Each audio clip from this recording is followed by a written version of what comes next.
In this video, I am going to teach you how to connect Google Analytics to N8N. So in order to connect your Google Analytics to N8N, first things first is head over to n8n.io and from in there you can sign in or if you already have an account or if you do not have yet, click onto this get started option that you can see right here. So on my case, I'll just head over and then sign in. Now, from in there, once you have signed in, you can see in here your dashboards that you have available. For this, just click onto this open instance, and it should be able to show you in here your N8N cloud right there. So from this case, what we can do next is we can just head over and connect our Google Analytics simply by adding some credentials. Head over right here to the credentials option.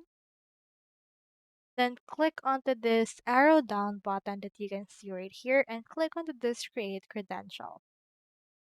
It will open in here this, so let's search in here for Google.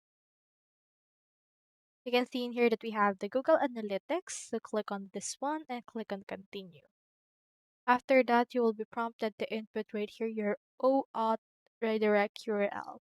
So in Google Analytics, you can use your URL above that you can use in order to input an OAuth callback or redirect URL. Click on this copy right there. Now it will also ask for your client ID as well as your client secret. So in order to get this, you can also ask AI for setup instructions. So in this, the next thing that we can do is we can head over and then also input the actual client ID and secret by going over to the Google Analytics. Head over right here to the Google Analytics option.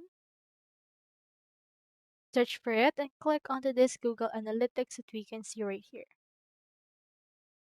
Now into this part, it will open your Google Analytics so you can just obtain your IDs from there. Just head over and retrieve your information and then after that, head back right here again to your credentials and provide your ID and click on save in order to connect those two together. So that's how you connect Google Analytics to any10. Hope we help.